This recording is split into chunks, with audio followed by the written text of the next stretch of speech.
the misty mountains cold. Is this that Hobbit shit? Hello and welcome to That Hobbit Shit. I'm Mike. And I'm Corey. Hey Corey, which chapter are we discussing this episode? Well, Mike, after you say up and at them, what do you say next? You say up and at 'em? Up and at them. No, you say this is chapter 2. Better late than never. Ah, Yeah, an expression I used all through high school. I think the three heroes in this chapter probably wish they had been there on time. Yes, I think they do. Yeah, it was a comedy of errors, this chapter, that's for sure.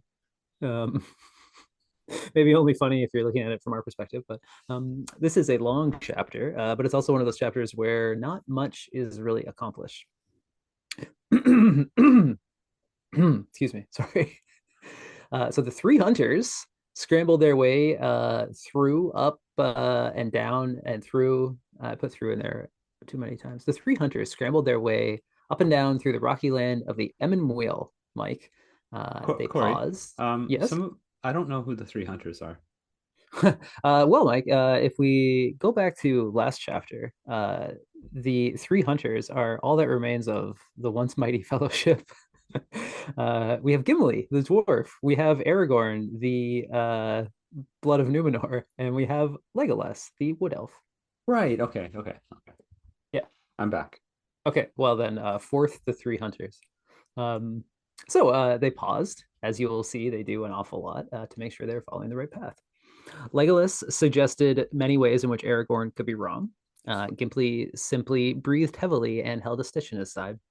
But it turns out they were going the right way because they happened to come across some dead orcs. CSI Lord of the Rings told them that the orcs were killed by other orcs. Disagreement among Merry and Pippin's captors, perhaps. Anyway, they had to keep going. Aragorn spotted Gondor. Legolas spotted an eagle. Then they espied some kind of something running across the plains below, but even eagle-eyed Legolas couldn't tell whether they be orc or horse lord. So the boys climbed out of the rocky land into those green-ass fields of Rohan. Note that no one sang a song or recited a poem about Rohan. Rude. They sometimes found orc droppings. Legolas was generally a downer as they ran on. They came across some tracks showing that Pippin split off from the orcs for just a second to drop his elven brooch. Neat little clue. I guess he's alive. Pretty sweet. There was a long debate about whether or not they should sleep. I think they'd been running for approximately 36 hours at this point. So naturally, they were discussing sleeping. And despite a guilt trip from Legolas, Aragorn chose sleep over death. And by that, I mean running until they died, which I think was a serious possibility. Also, Legolas did not sleep. It was very awkward. Aragorn listened to the ground for a bit after they woke up. He didn't find out much from the ground other than the fact that there are horses in Rohan. So with that new information, they ran on. Once again, Legolas's insults couldn't stop Aragorn and Gimli from sleeping for a couple hours. They were awakened very early by Legolas because red sky in the morning, sailors take warning. No one decided to point out that they were extremely far inland. So they ran on. Another day passed. The next day, they definitely saw horse lords on the plain. In their elven cloaks, the boys had no chance of being spotted by the riders, but Aragorn decided to hail them and ask what up. They were soon encircled by these riders. The rider got off his horse, his high horse, if you will, and asked them who the hell they were and why the hell they were there. It was a very tense meeting. This guy's name was Eomer, and he seemed cool, but grim. It was a battle of the grim wills between he and Aragorn. Aragorn kept alluding to things that were only legend, like Galadriel and broken swords and dark lords and etc. But really, the whole thing could have been resolved if they were just honest with each other. But no, Gimli got involved. Legolas piped up. They insulted Eomer. Eomer insulted Galadriel. It was a very long, complicated meeting. Eventually, Eomer sent off his riders so he could talk to these heroes, because heroes they obviously were, Mike. Talk to them alone. Long story short, Eomer and his riders murdered them running orcs a day or two ago and found no hobbits. He mentioned a lot about that prick Saruman and how he creeps around like a sleepless elf in the night.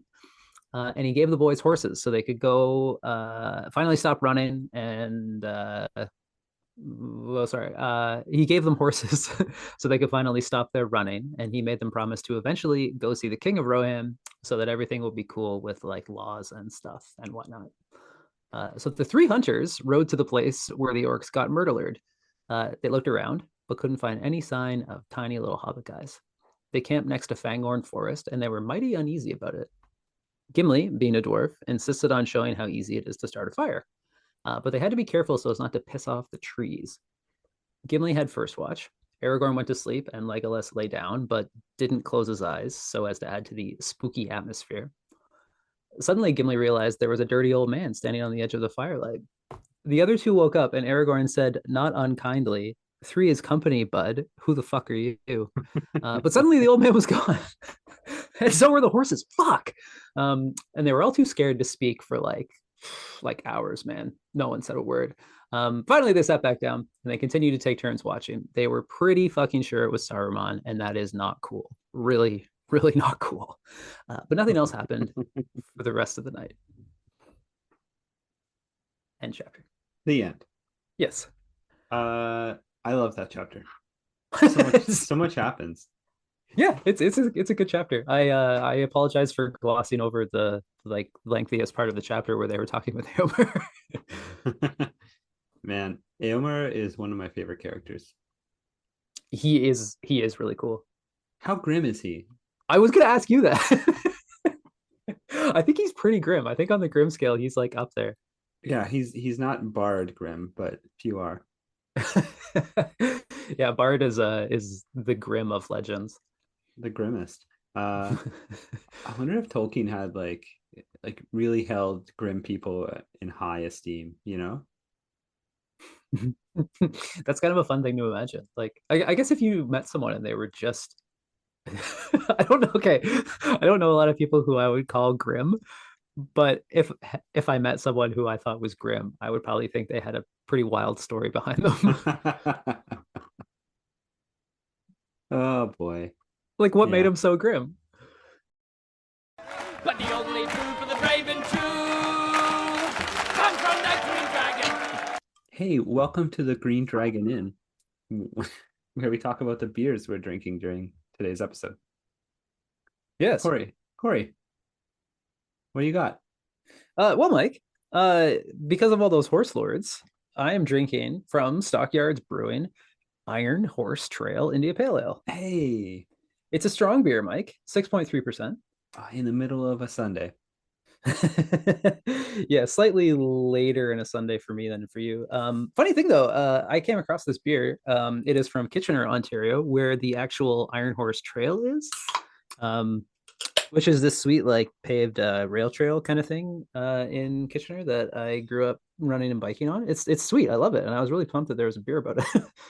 I'm surprised you admit to being from Kitchener when you're from Waterloo and people are pretty. Oh, I'm gonna get angry letters about that. You're right. I should have just inside joke there. Yeah. You'd be surprised how often it comes up, Mike. Someone peering over a fence right now. What's it like, Corey? The beer not being from Waterloo and Well, you see, like they're twin cities, so the border is actually really hard to. Okay, it's good. It's not overpoweringly bitter. It's not overpoweringly spiced. It's pretty nice for the percentage on it. It's a pretty easy, clean drinking. I would say mild IPA. I like it. nice. I've really been craving one of those IPAs recently. There are a lot out there at the moment that are like kind of brutal, Yeah, like just overly hopped. Yeah, I especially find a lot of Ontario IPA to be like, if you go to Ontario and you get a West Coast IPA, it's awful almost always. Have you noticed that? Is that a conspiracy? Like, is that just? I feel like maybe I'm a little old in my assessment here. I haven't had a West Coast IPA in years, but I feel like they just like dial it up to 12 and it's like that's how they drink it out there. Yeah, I would imagine it's just a skewed vision of how the West Coast lives. That's what you think. Admit it. Yeah, it's true. Too much sunshine. It's muddied your brains. So Corey, Uh, I'm drinking. I have um I've chosen after the three heroes who have been running for 3 days straight. We're gonna have puffed daddy marshmallow white stout. Get it? Because they're puffed. yeah, that's pretty good, Mike. Thank you. It's from Moon Underwater, Ah, yes. local place. I think you have some grim memories of it. Well, I'm a grim man, so Yeah. That's where you when you visited here the first time, I think we went there and you had a burger that disagreed with you. oh, I remember. Don't worry. Grim memories. Yeah, the memory is not faded from me. Mortimer, can you give us a second to record here? I hate to say it, but I don't actually love this beer. It's very sweet. Oh, interesting. Yeah. Marshmallow white stout. Yeah, it's just overly sweat for me, for my Huh. personal taste. Does it give you, sorry, Go ahead. Go ahead. what does it give you any kind of indication? Like, are there legitimately marshmallows in it? Let's see. Water, malted barley, marshmallows, Ah. flaked oats, lactose, hops, maltodextrin, vanilla, and yeast. Yeah. Yeah. They also missed the chance to put mallow on the can. There's another kind of inside joke. Yeah. Someone will get it. Yeah. Greatest hero of the Super Nintendo Entertainment System. He's Yeah. like Sam. He's like Sam in that game. He is very much like Sam, actually. Wow. Free sticker if anyone knows that reference. Hey, that's a good idea. We should start throwing that into episodes. Man, Mike, you're on fire today. Uh, yeah, I don't know. It's this beer. It's inspiring. Yeah, email us if you get the mallow reference. We'll send you a sticker. Yes. Yeah, I'm excited by that. Corey, I have dozens of stamps. Yeah. Oh, stamps. I have dozens Why? of stamps. Long story. I don't want to tell you. Okay, cool. That's fine. I have my reasons. Okay, how about How sinister. that? Should we get into notes anyway? Actually, Mike, I have a Green Dragon related note to bring up to you while we're here. What's that? Okay, I did a bit of research since our last episode, and I have two pieces of information. I found out, for one, that in 2011, Flying Monkeys Brewery in Barrie, Ontario, Humbleberry, had a beer called Alpha Fornication with an IBU of. Are you sitting down, Mike? Yeah. It was 2,500. What? Yeah.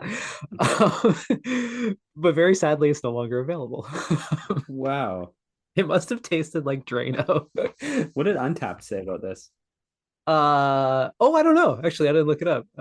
It's funny. We were talking about Untapped, and this prompted my research, and then I did not consult Untapped. Thanks a lot for pointing that out, Mike. But anyhow, but speaking of things that taste like Drano, my second point is that in the one of the final episodes of The Hobbit, the Battle of Five Armies, in fact, Mike, when Bilbo cracked his skull open, the book I'm talking about, not the movie. Yeah. I had a beer called Fracture from Amsterdam Brewery, and Fracture's IBU is 105. Oh, Yeah. So unless there's another like sleeper IBU out there that we've forgotten about, I think 105 is our current total. wow. Yeah. Just an update there. 105. Okay. Okay. It also kind of tasted like Drano, but Wow. Yeah, we're getting into IBU season here. I would I was so sad when I saw that 2,500 one is no longer available. Wow. Imagine suffering through that. Yeah, I really don't see myself finishing a beer like that. I'm so curious what it would even taste like. Yeah, me too. Like, yeah, would it have even been palatable? I somehow doubt it. Like when Homer eats that lemon. Was it Homer or was it Shelbyville Homer? Oh yeah, I guess it was Shelbyville Homer. We've seen too many meme mashups where I think so, yeah. yeah. Anyway, Yeah, so back that's to the notes. second Simpsons reference already. That's low for us, I think. It could be. They were pretty. The first one was really dank. I caught it. I just didn't want to interrupt you. Well, Mike, you have any notes? Oh, okay, no, it's yeah. Let me see here. Stopping to sing about Gondor in the middle of a 3-day chase is so Tolkien. Yeah, it is. And also, like, he just knew he was in the realm of Gondor. Like, so, uh, yeah, it's great. It's beautiful. Aragorn's a sentimental guy. Yeah, it cracked me up. Shouldn't you be saving that lung strength? Yeah, really. Well, like I mentioned, no one sang a song about Rohan. No, no one cares. Apparently not. Really a lot of disrespect for Rohan. Let's be honest here at this point. They were outright rude to the people of Rohan. Yeah, who were just like, hey, what are you doing here? And they're just like, fuck you. Yeah. I'm gonna give you a fake name. I'm gonna give you a fake story. Yeah. My little friend here is going to threaten your life. With an axe that may be taller than he is. Well, speaking of the three hunters, Mike, Legolas not needing to sleep is funny and also a very creepy elf fact. Yeah, there's I had also had a note about their sleep is just like an altered reality for them. Elves might be terrified. I don't know. It's so weird. Yeah, having them depicted superhuman like in the Peter Jackson movies just doesn't seem right. No, yeah, they're weird creatures that stride the border between worlds. Yeah. Yeah. That leads me into I've got a couple this could lead into. Green smell is much better than sleep, Corey. I've often found that when I'm trying to wake up for work in the morning. I find it to be quite the opposite. You know when you're in like, you know when it's like a summer day and you're in like a green field, isn't that like the most sleepy you ever get? Like the Old Man Willow situation. Oh, that's a good point. Yeah, you smell that and you just want to lay down. Yeah. Huh. So elves are fucked. Yeah, exactly. Further proof that they're very, very strange creatures. So speaking of strange creatures, they talk a lot in this chapter about missing the orc trail if they follow it in the night instead of in the day. Yeah. But it sounds like by all accounts it was pretty fucking hard to miss. Yeah, I was also thinking that, like, wouldn't they have just made a giant mess their whole way through? Yeah, just trampling and leaving like filth and destruction. And like they said they kept passing like orc shoes and stuff, and like Yeah. it would be like a lawnmower just went through the fields of Rohan. Yeah. The greasiest, filthiest lawnmower with like pieces of metal falling off here and there. Yeah, like sometimes if garbage flies out the back of a garbage truck. Yeah, like it would be an old garbage truck driving through the field. They're like, no, we can't follow this at night. It probably smelled like a garbage truck too. Legolas was probably side-eyeing them like, what are you talking about? They're just Aragorn and Gimli are just making excuses because they're mortal and there was a point where it seemed like Gimli was throwing a lot of excuses around. At the same time though, Legolas was like the one who complained the most. Yeah, he was. He was a real downer in this chapter. Although this might have been his biggest chapter so far. Like we learned quite a bit about him. Yeah, and Gimli got a lot of airtime, if you will. Airtime. We found out that Legolas actually likes the Hobbits, which up until this point we had no idea. I guess that's the thing when you hang out with a lot of people in a group. Yeah, you don't really get to know them until You like don't some connect one-on-one one-on-one time. time. Yeah. Yeah, he just seemed like indifferent to the hobbits. Like there's these silly little things that are on their trip, but he was like, I think he said his heart was stricken or something like that. Yeah, from them being orc tortured, I guess. Yeah. Yeah. Yeah, they are merry folk, poor guys. uh, So it is mentioned in the narration that Fangorn Forest was once one and the same with the Old Forest in the Shire. yeah, yeah. But we knew that, Mike, didn't we? We did know that. Yeah, thanks to the Madam House. Yeah. That's awesome. So the Madam House does have its uses. Yes, it does. Speaking of Fangorn, isn't it wild that Legolas didn't know a thing about it? Yes, that is really cool, actually. He's a forest elf. He's thousands of years old. Yeah. Well, not I don't know anything about this forest. Well, you never really explore the city until someone comes to visit. And like, Yeah, true. Yeah, it'd be like if you lived in Waterloo and someone was like, "Let's go to Kitchener," and you'd be like, I don't know much about Kitchener. Yeah. I've heard of it. I've heard it's Never dark. been. It's older than people." It really sets up Fangorn. Yeah. What else do I have here? Um, Pippin is smaller than the other hobbits. Did you notice that? Elrond was against his going, was he not? Is it because he was smaller? Maybe.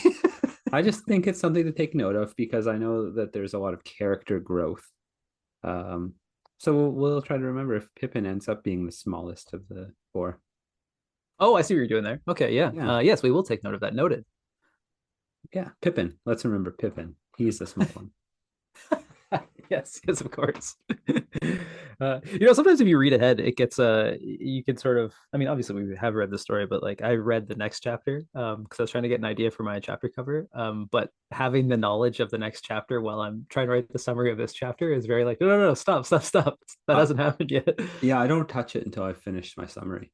Yeah, it's a better idea, I think. I find it really difficult. Yeah. Messes with your brain. I've got 2 more notes. Me too. I have 3 more actually. Oh, hey. Wonder Mike, if we have any. We haven't overlapped yet. Let's go. What do you got? Okay. I thought it was cool that the Rohirrim knew about Boromir, and they were all starry-eyed when they talked about him. Oh, Boromir, yeah. They were just Yeah. so pumped to talk about him. It's like the Waterloo high school football captain. If you're in Kitchener, I don't know. I'm stretching here. I really appreciate you trying to include me in this, Mike. Yeah, you too, buddy. Jesus Christ, Mortimer. I guess. Do you ever say Mortimer? Be quiet. Yes, actually, constantly. That book's been making the rounds here, by the way. That's a great book, yeah. And I think it led to some very unfortunate naming of a cat I know. We have a Robert Munch collection. Robert Munch is classic. If you are listening to this podcast and you do not know, he's Canadian, is he not? Yeah. Oh, Corey. He lives in Guelph, Ontario. Guelph, Ontario. Yeah. Yeah. That's actually very close to Kitchener-Waterloo. It is quite close. Yeah. Well, anyhow, he's great. He writes great children's stories. Yep. Agreed. Not as great as Boromir, though, who's a really cool guy, by the way. Yeah, I don't think Robert Munch has championed any like defenses of cities.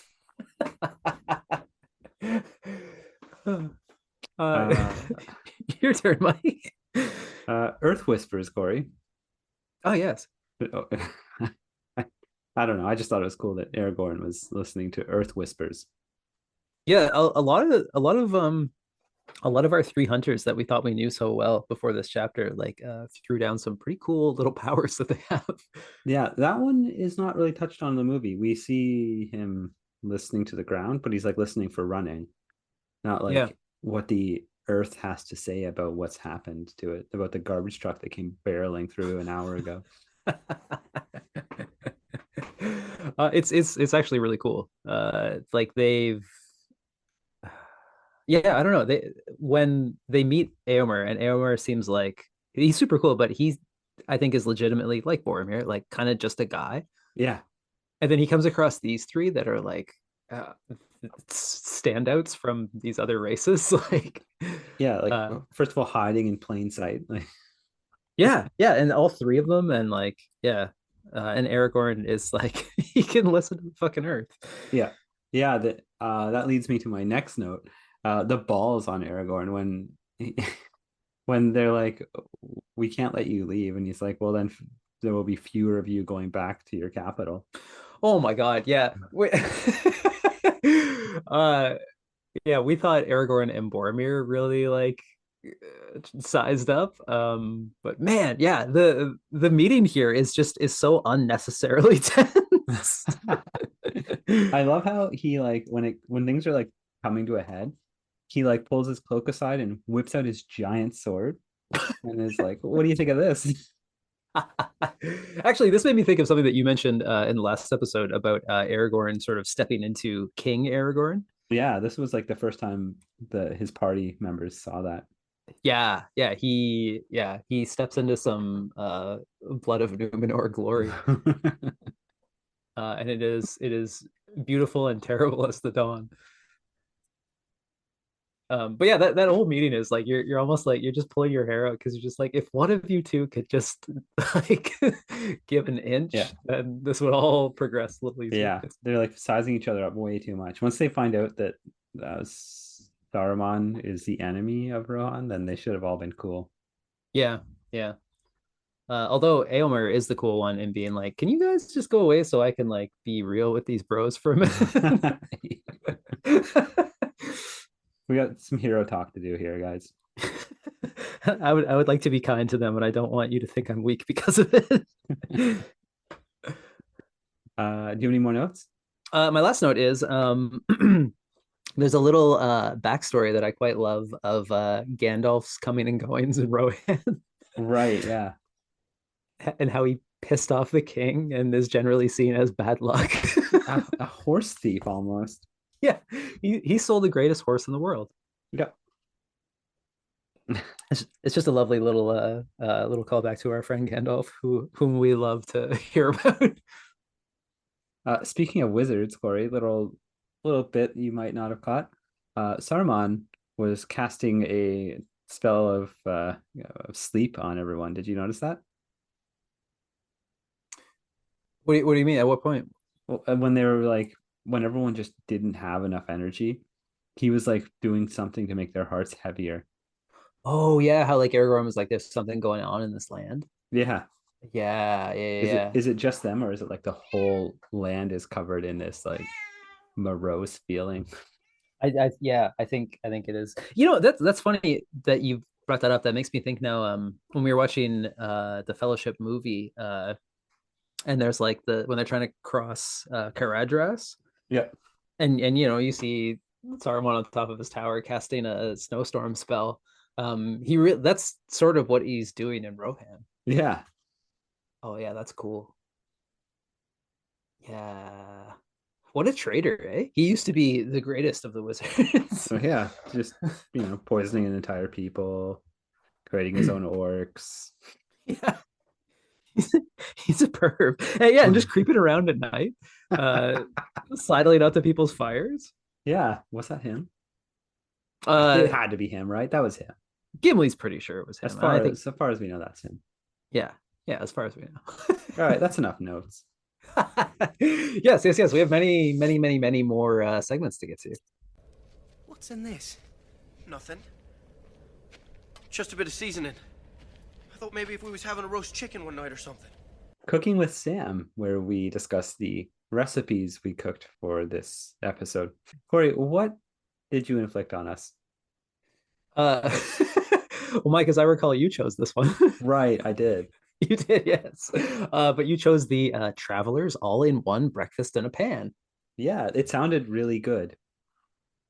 Uh, did you find it to be good, Mike? I did not. Really? You didn't Really. enjoy it? I didn't enjoy it. Interesting, interesting. I found it wanting.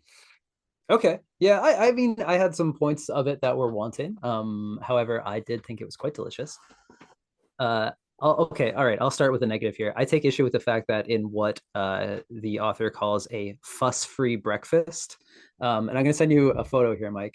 And this photo will of course be on our Instagram and our Twitter. Was this So your two-day cleanup from this thing? no, this is before I did anything. In a fuss-free breakfast, he wants precisely 12 mushrooms and 12 cherry tomatoes.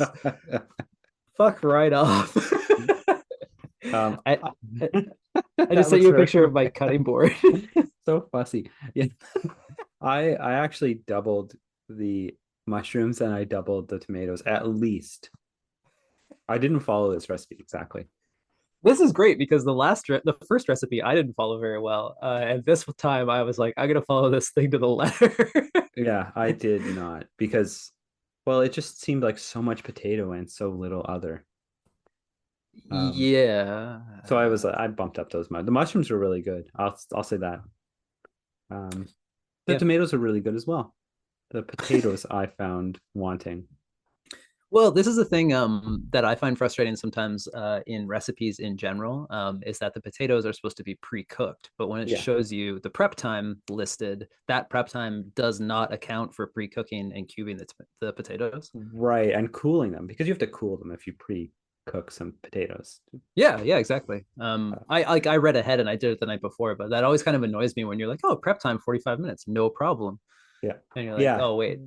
You're hours in, sweating. I think the reason I didn't like this is it's something I kind of make myself on my own. Oh yeah. But I've made it so many times that I have like a way I like to make it. You know what I mean? Oh. Do you do like baked eggs like this? I would never do this again with the eggs like that. I thought that was stupid. But like roasted potatoes and vegetables with a breakfast or with a dinner, I'll do, I don't know, a couple times a month. Okay, cool. Yeah. But like it's really could have done with like onion and garlic, I feel. Well, at least it included salt and pepper. Yeah, salt and pepper this time. But yeah, onion and garlic I wanted on there. Yeah, that's fair. Yeah. That's why I said I found it wanting. Yeah, okay. Yeah. And I thought that cooking the eggs like that was just ridiculous. It was so much more work than just cooking them on the stove and adding them after. Yeah, that's a good point. Yeah. Well, yeah, with mine, I checked it after the time that it said in the recipe, and like the whites were still clearly liquid. Yeah. So I put it in for a couple more minutes, and I like was on the absolute knife's edge of them being overcooked. Like they were just not overcooked. That's unacceptable. Yeah, exactly. That would certainly ruin it. But they were fine. They were like they were okay, but they were just barely on the side of okay. My eggs were pretty much perfect, but I was like right on them because I didn't want them overcooked. That would have just dried everything out. Yeah. I also added cheese when I ate the leftovers because cheese was the perfect additive to that. Well, Mike, it's funny you should mention leftovers because my final and ultimate criticism is that this recipe says that it feeds 4. There's no way that feeds 4 people. No, it gives like 2 people a decent breakfast, and I would imagine a single adolescent hobbit. Yeah, like, here's your 4 mushrooms and your 4 cherry tomatoes. Yeah, exactly. That is bullshit. Like, unless hobbits are so small that I just like can't like quite grok the proportions that they would actually eat. Like these are not Lord of the Rings proportions. What was the weight of potato in this? Was it 4 pounds of potatoes? Is it 2 pounds? I think it was a cup and a half or something like that. I don't think it was by weight. Not that much, but yeah. I felt like there was the potato to other vegetable ratio was crazy. I guess it makes sense for hobbits. All that starch. Yeah. Yeah. Well, yeah, it was a single sitting and there were no leftovers between Tiffany and I. So that's why I amped up the tomato and the mushroom. Yeah, and I saw that you snuck more eggs in there, Mike, when you sent me a photo. I did, yeah, because I had to feed 3 people. Well, yeah, exactly. Even though it says 4, yeah. Yeah. I thought it was really tasty though. I did enjoy it. It might have been better for me if my rosemary wasn't like all dry and sitting on a windowsill for a while. Maybe that's part of it. Yeah, okay, that's fair. We bought one of those rosemary plants, but it just was like sitting. You know, when you get a live rosemary plant, you're like, I can keep this alive a little longer, Yeah. and it just slowly dies. We had rosemary growing last summer, and like anytime I wanted to use it, I'd be like, oh, I'll have some rosemary, and I would take like the most minute sprig of it because you really don't need very much. Yeah. And then it just turned into like a dried plant over the winter. Yeah, it wasn't bad though. I like this better than the I'm more likely to make this than I am the mushroom. Excuse me, the mushroom pie. Okay, yeah, that's fair. I do kind of like the idea of I used like a Dutch oven, like a Oh, ceramic coated kind of cast yeah. iron skillet. I do like the idea of making an all-in-one breakfast in that. That was kind of fun. I've never done that before. I've actually only baked bread in it before. Right. Um, Yeah, that would have made cleanup a lot easier. I was just using a cookie sheet. yeah.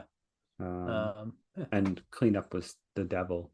I think 2 days. Did you mention? Is that what you said? Yeah, I had to soak it. Like for Yeah. real soak it, not just like I'm avoiding dishes. Yeah. Yeah, that's a pain. That's certainly a drawback. Yeah.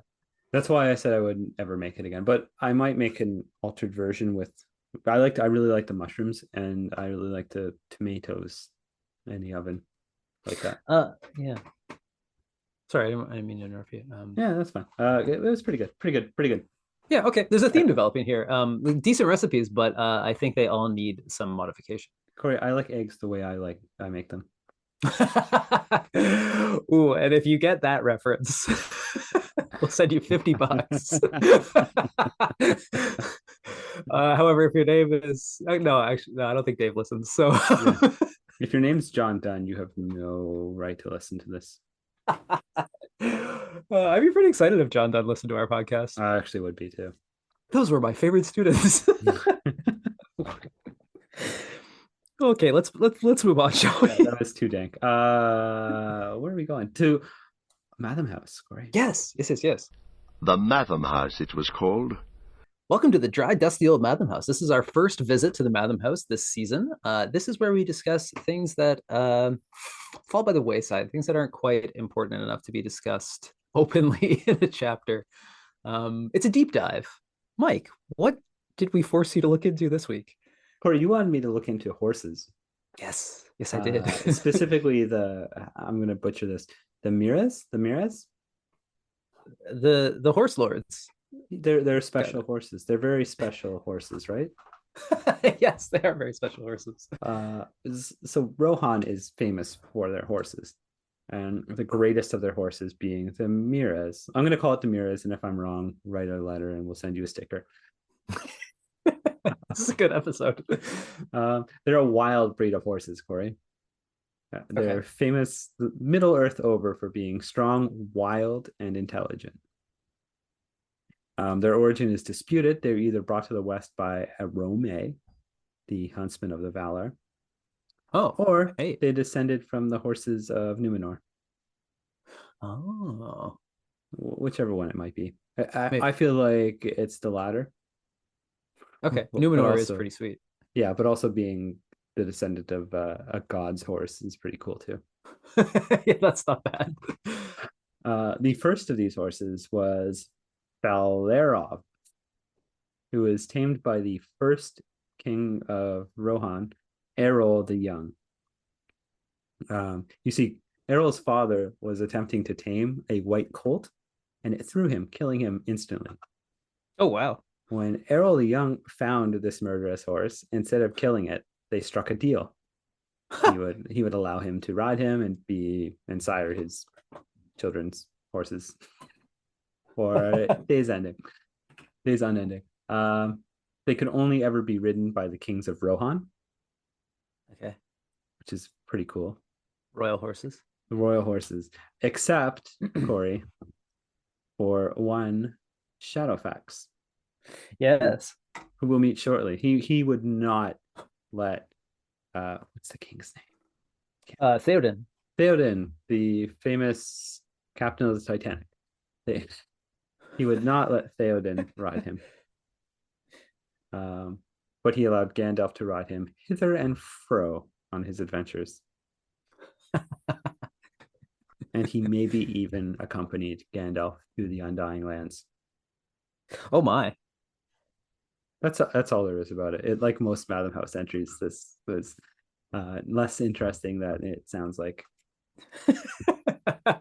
I had a split second of like, oh man, this is actually going to be a really meaty Matham. No, I expanded it a bit too.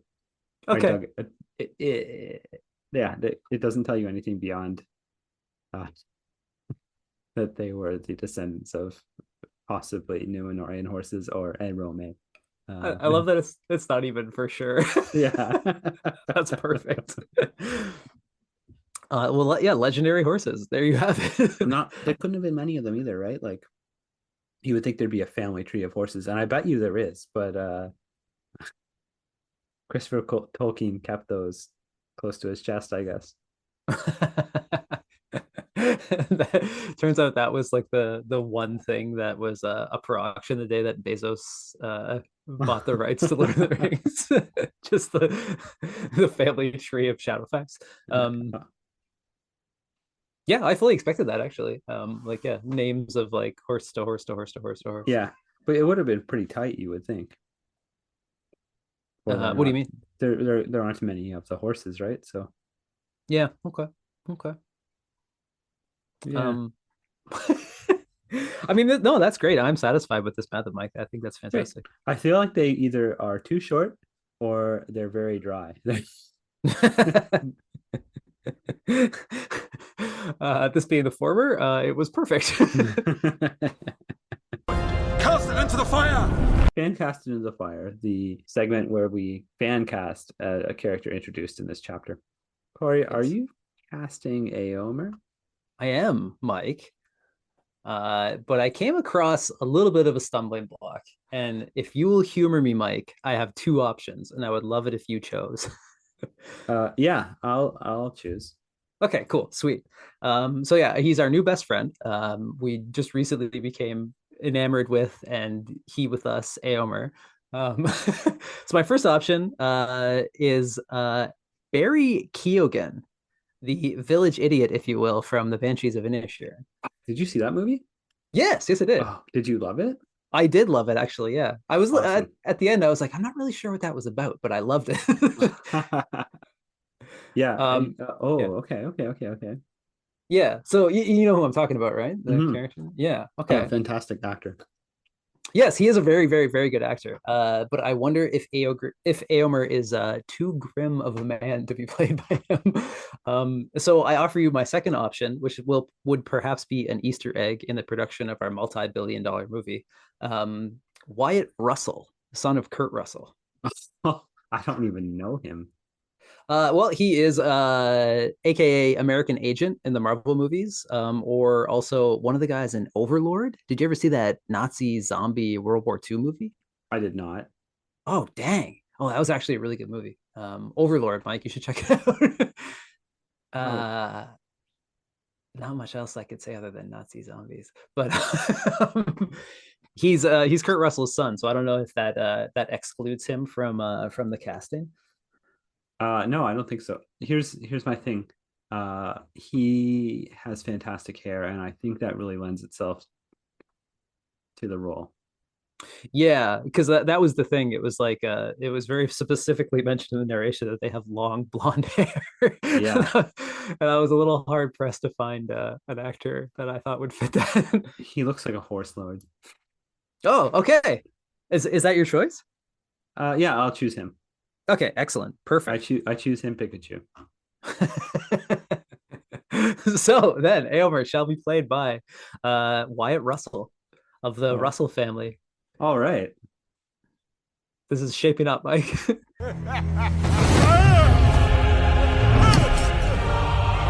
I will draw you, Saruman, as poison is drawn from a wound. I will draw you, Saruman, the segment where we discuss our chapter illustration for this, the second chapter of the Two Towers. Mike, I think I got it. I'm going to open it. Now, I should say you were trying to prepare me for this image yesterday. Yeah, I hinted at what it might be. Okay, okay. I'm interested. I've sent it to you. Mike, I think you may have gotten AI to make this image. I did.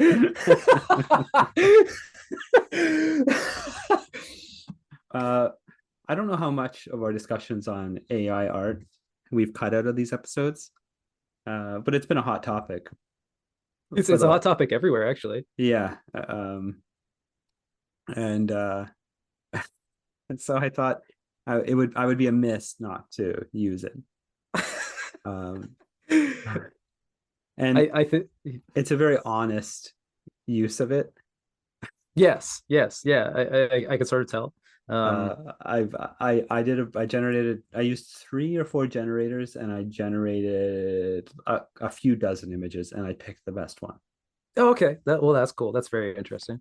Yeah, I did the design work of it.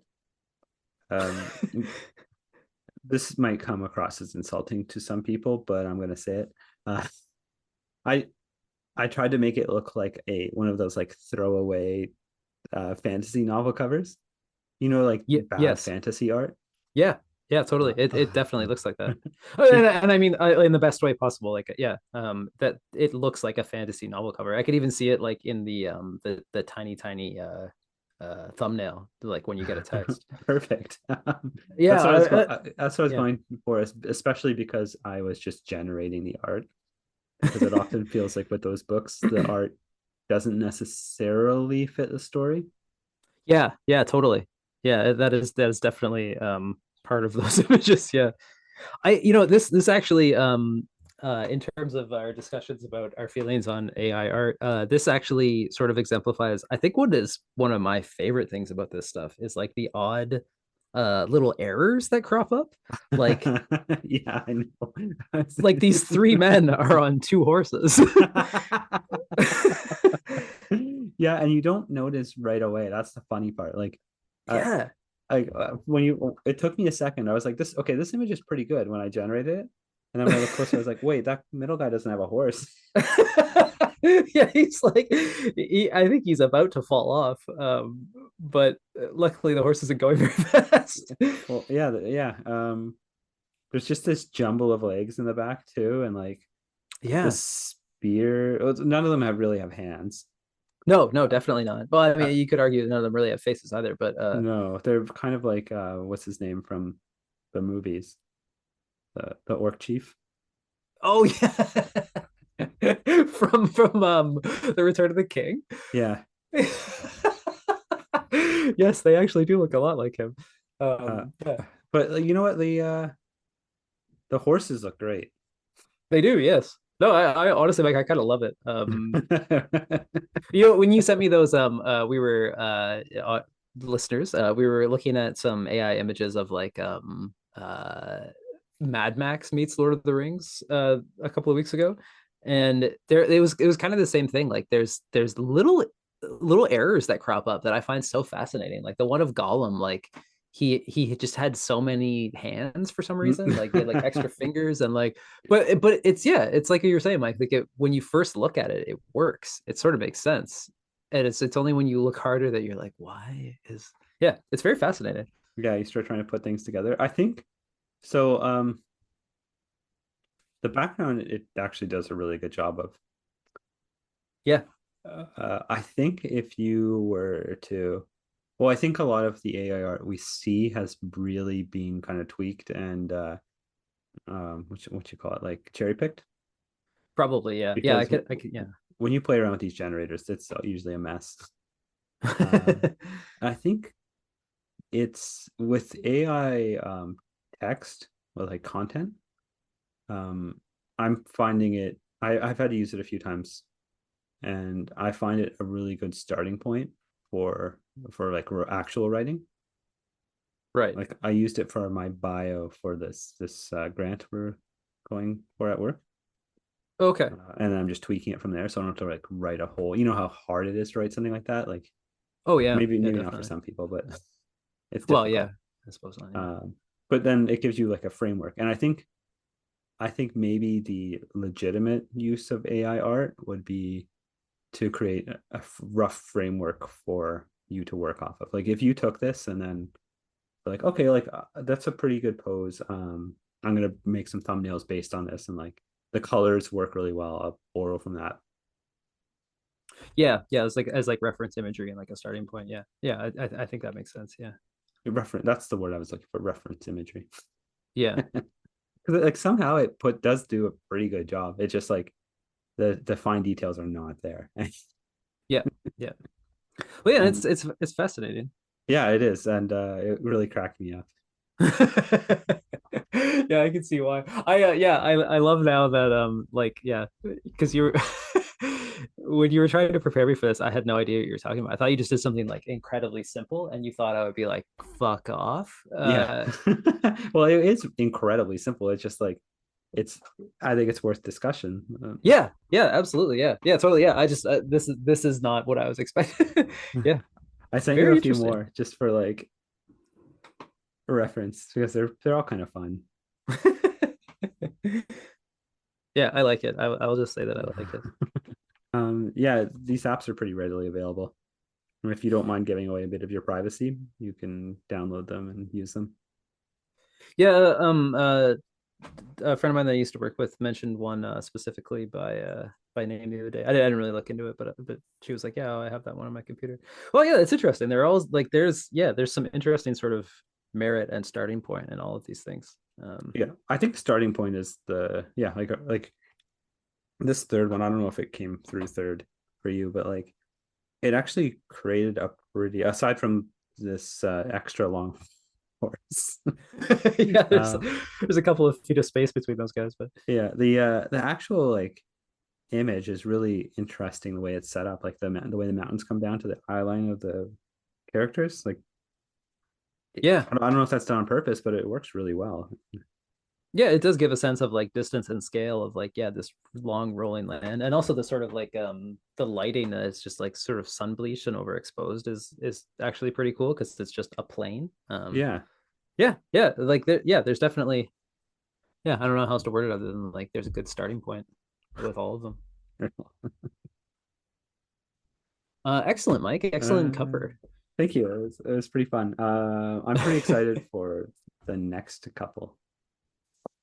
Yeah, there's some crazy ones. I've been trying to rack my brain for the next one. I think I might have an idea, but we'll see how that goes. And then we get some pretty heavy hitting ones. The sediment in the bottom of my beer is absurd. I Is gotta it end this before I drink just it. marshmallow detritus? Yeah, it looks like some marshmallow has made it through. Probably not, but Thank you, as always, for listening to That Hobbit Shit. This has been episode 2 of season 3, The Two Towers. Thank you very much to our supporters on Patreon. That is Nicole, Jeremy, and Judy. And you can find us on Patreon, patreon.com/thathobbitshit. Also find us on Instagram @thathobbitshit, Twitter @hobbitshit. And again, if you picked up, like Mike said, on any of our hilarious Easter eggs, hilarious to us, I'll make a disclaimer, in today's episode, email us thathobbitshit@gmail.com, and we'll send you a sticker if you're right. Maybe we'll send you a sticker if you're wrong. It'll be fun. a different sticker. Yeah. One with the foot removed is just a turd. I'm